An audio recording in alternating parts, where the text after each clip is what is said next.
You could be the best chef in the world. And some kid with an Instagram who has a great idea for a freaking peanut butter grilled cheese sandwich can crush because...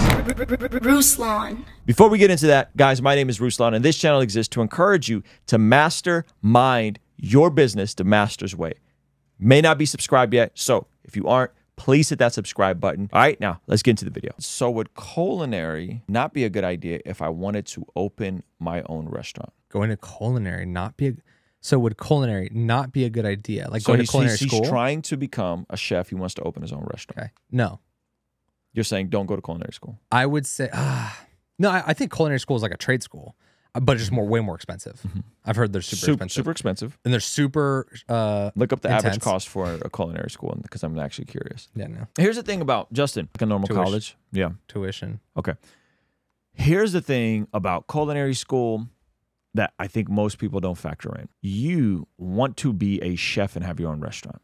That is where he wants to land. Justin, that is creative entrepreneurship at its finest. Yeah. That is not the same as a brick and mortar business selling t-shirts or whatever. That is not the same as an e-commerce business selling some product that you designed over Etsy or over Shopify. You are actually taking both. You got to build a business and you got to be a great chef to execute good tasting food that also looks appealing and has a shtick. Yeah. That is very difficult to do. Very difficult to do. So it would be like asking, I want to be a professional rapper. Should I go to FITM? What's FITM? Like it's a art school. Full Sail University vibes, something like that. Hey, I want to be a YouTuber. There's a program available at my local art school for a YouTuber track. Okay, if you ask me that, I would be like, absolutely don't do that program. Okay. Do not do that program. Your best bet to become a full-time YouTuber is figure out what you're an expert in. Yeah. Figure out the technical skills and probably go work for another YouTuber for a season. Unless you're already booming. Like unless you already have a killer personality, you have the systems and you have the capital to get off the ground.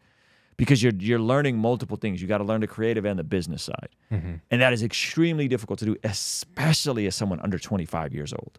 I have a pushback for you. Okay. Going back to my other principle of don't start a business in something you're not an expert in. I agree. So my original thought was, well, if you want to start a restaurant and you're a chef, you're either going to be the chef, always cooking, and you're going to hire someone else to run the business, or you're going to be a chef starting a business, starting a restaurant, and you're never cooking because you're always running the business. So it's one of those two. It's like I'm running a restaurant, but I'm hiring out the control of the thing so I can cook. Or I wanted to have a restaurant so I could cook, Okay, I get it. but I'm leading. Okay. What's the point? So what I'm saying is that's the downside.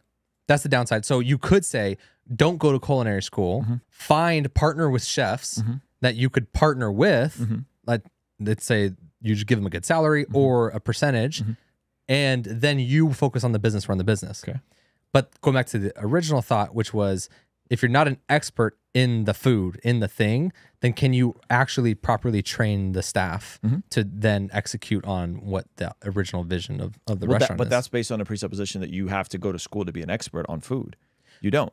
No. You could take online courses. Yeah. You can experiment. You can watch 150,000 YouTube videos, and you could find what food do you like making? What food is there an emerging market for? What food has a nice shtick and a nice niche to it? Yeah. Are you going to go high-end premium? Or are you going to have a food truck?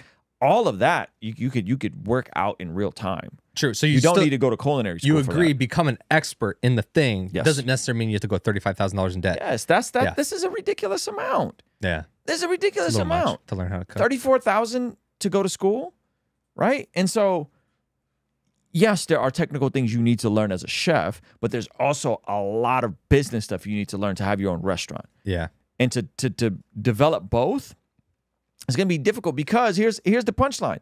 You could be the best chef in the world, and you could be the best business person in the world. And some kid with an Instagram who has a great idea for a freaking peanut butter grilled cheese sandwich can crush because he goes viral on Instagram. That leads him to a platform. He opens up a food truck because his Instagram and his TikTok are booming. People pulling up because they saw him with the shtick of the peanut butter grilled cheese sandwich, and then he blows up and completely eclipses what you're doing.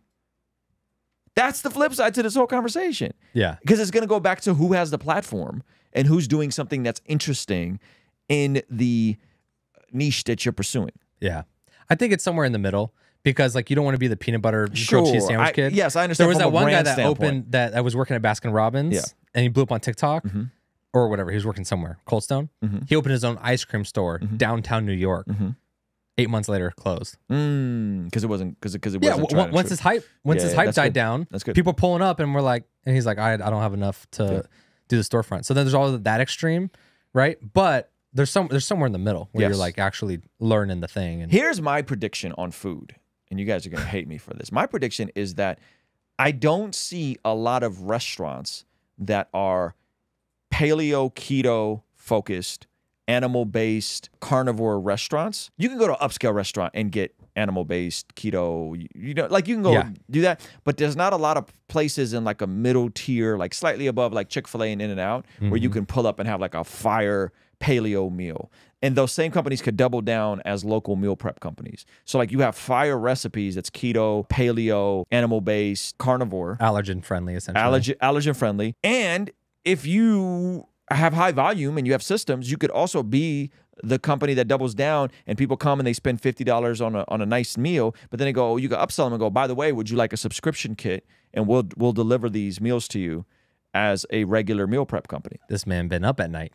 If I you know me, I love like 85% of the meal preps that we get delivered for Meal Prep Sunday. Yeah. If Meal Prep Sunday had a restaurant that we could pop into for lunch and it was like a Swami's level Swami's level restaurant, I like that, yeah. I would pull up. I would love to go to a place like that. There's no places like that around. So much for watching that video. Guys, I believe that one of the best ways you can build a business is by first building a platform online. So Zach Sparazzo put together a free training for you on the #1 metric you can be looking for to explode your YouTube platform. Click the link in the pinned comment below so you can start that now. All right? I'll see you over there. Peace.